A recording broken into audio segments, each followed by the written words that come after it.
ntiyari kunyihorera nubwo navuze nongorera, ntiyabonye ngiye kuba amanukira kundamira, na wa musozi biruhanya yanshoboje kuwuterera.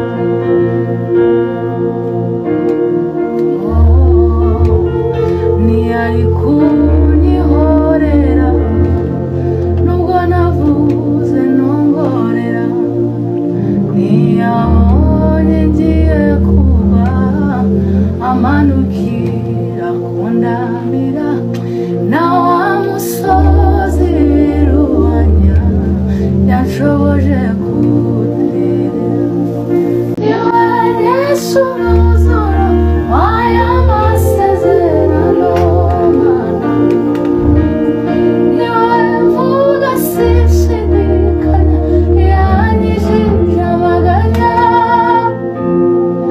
Niwe Yesu muzoro w'aya masezerano, niwe mvuga sinshidikanya, yanyijije amaganya.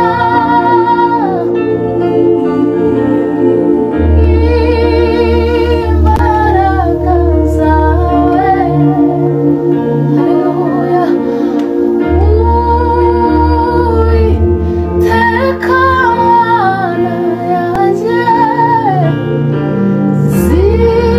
zitumye yongera kubona kw'iriba ry'amashimwe.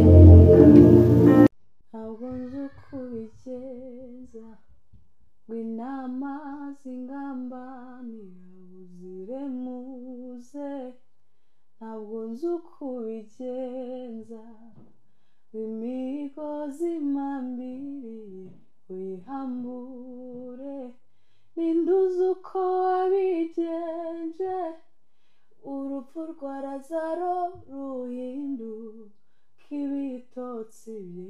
Ufite inkuru nyinshi zituma nkwizera, umutima wanjye ushaka kukwegera, narabimenye ko nta n'umuheza.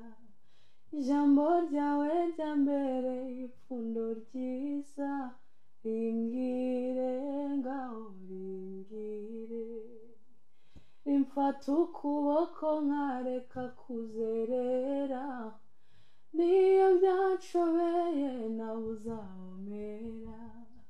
Ijambo ryawe niryo rinyobora neza, rimbwire Mana rimbwire. Mbonye mu maso hawe umucyo wawe urandasira,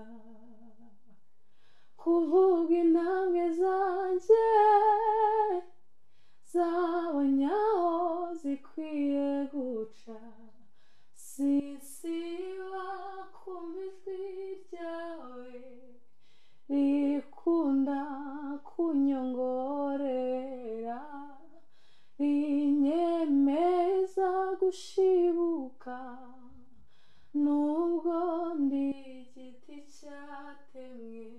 Iti ndabibona kutonekara gusa humura, ninjye uzakomora, nzakomora, nzakomora, nzakomora nubwo utonekara, nzakomora, nzakomora nubwo utonekara, nzakomora.